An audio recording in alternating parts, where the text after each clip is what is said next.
So Licorice Pizza was written and directed by Paul Thomas Anderson, and it stars Alana Haim, Cooper Hoffman, Bradley Cooper, and Sean Penn. A couple other people are sprinkled in there.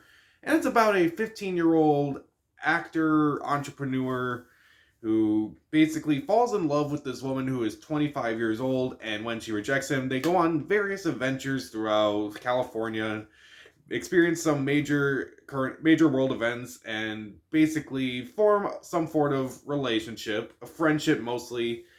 And yeah, it's kind of hard to talk about this movie, so I may do a little bit of a spoiler take at the end because there's a few things I really want to talk about with this movie.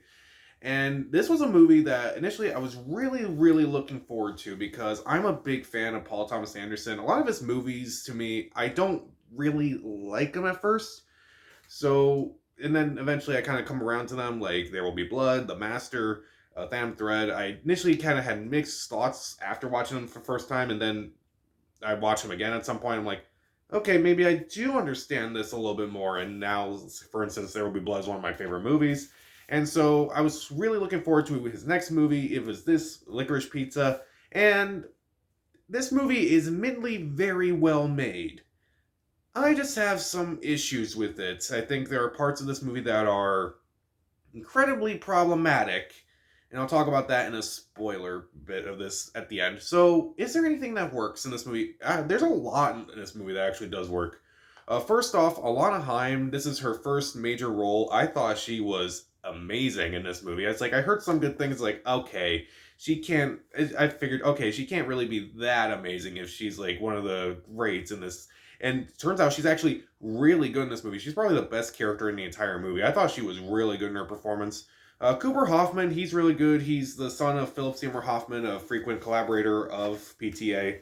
And he's really good for the most part. A couple other actors, Benny Safty, I thought he was really good. Of all like the big name actors in this movie, well, he's not really big name. He's a director. He directed Uncut Gems with his brother, and he's really good. He has this nuance to his performance, and like you know what's going on, but it's like he's probably the only adult-ish actor who has like some nuance to his performance, other than not really counting Bradley Cooper or Sean Penn, which I'll talk about them later.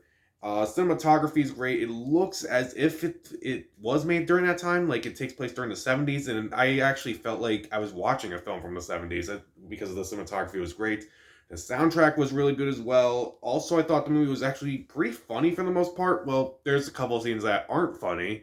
I'll talk about those in a bit.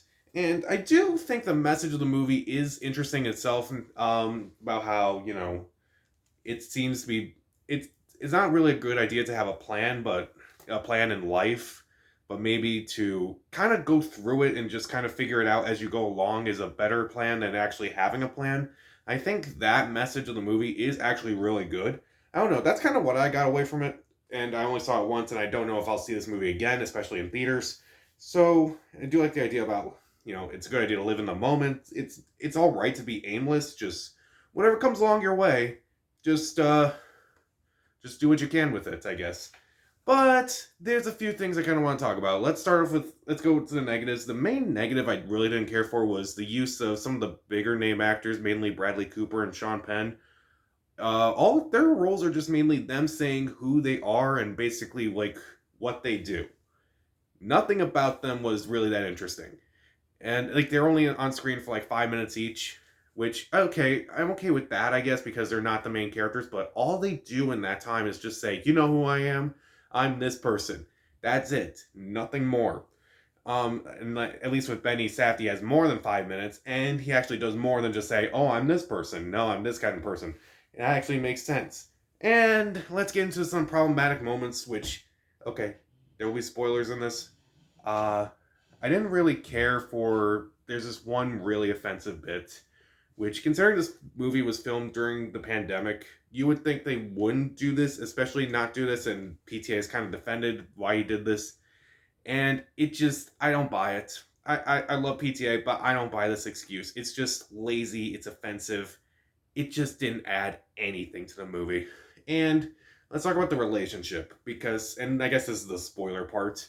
Um, yeah, the majority of the relationship is her saying to this kid, yeah, I don't want to be with you because you're 15 and I'm 25. And they do a bunch of things, like they have a friendship, like they get close enough. You saw in the trailer, she's like, "Hey, you want to see my boobs?" And she flashes him, and yeah, it just doesn't. At first, I thought it was like, oh, I guess they're about the same age. No, they're not at all. Like, there's a big gap in that relationship. He's 15, she's 25, and even though like he has a more concrete idea like what he wants to do more than she does, it still doesn't work because he's 15. It just kind of becomes creepy to me at times. And like I kind of bought it for the most part. It's like, okay, at first it's like, okay, it's fine because like she's rejecting his advances. And so and then like they go through all this adventures and like all their time together and like the various things they do. Like she chaperones him to this big event. They kind of get involved with all these businesses and such.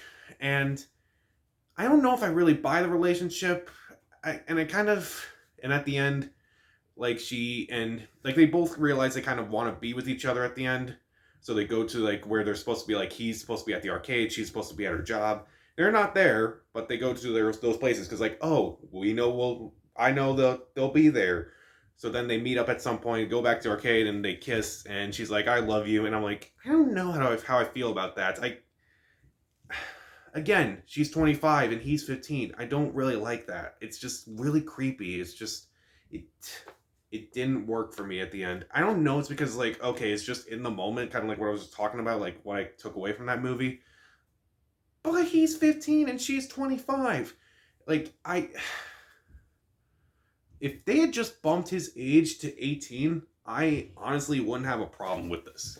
But the fact that under the he's he's technically still a kid, it just does not work. It's just there's this whole I don't it's kind of hard to say this. I don't like this. I don't like how is that hard to say? I don't like this. I don't I don't hate this movie by any means. I just wish that there was a little bit more I don't know what to say because like there should be he should have been 18 is what I'm trying to say. It would have been a little less icky if he was 18. So that's my main issue with the movie, and it's a big one. And so I don't know if I can like fully recommend this movie. If you're a big fan of Paul Thomas Anderson, then yes, definitely see this movie because like the acting is really good for the most part. It looks great, the soundtrack's great. It can be funny at times, and admittedly, the message of the movie is really good. But when you really start to think about it, there's just that main relationship becomes so problematic. And by the way, at the end, I feel like they don't stay together at the end. I feel like they do break up at some point, but it doesn't matter. He's 15. She's 25. That's all I really need to say that's all I really need to say and be like, yeah, I can't be okay with this relationship. Just that's what it's like, oh, that's only one reason. Well, it's a pretty big reason. I don't care. I feel like I've ranted too much about this. All I'm saying, bump that kid's age up, and maybe I wouldn't be so grossed out by it. So, I don't know what kind of rating I'll give this. It is worth seeing if you don't put that in there, but I don't know. I'm not going to give this a rating right now because there's just so much I got to think about with this movie. And, again, just maybe a bit too icky for me. Just mainly because of, like, what they wind up doing. So, what did you think of Licorice Pizza? What's your favorite Paul Thomas Anderson movie? Comment down below, subscribe to the channel. This is Pat, and stay safe.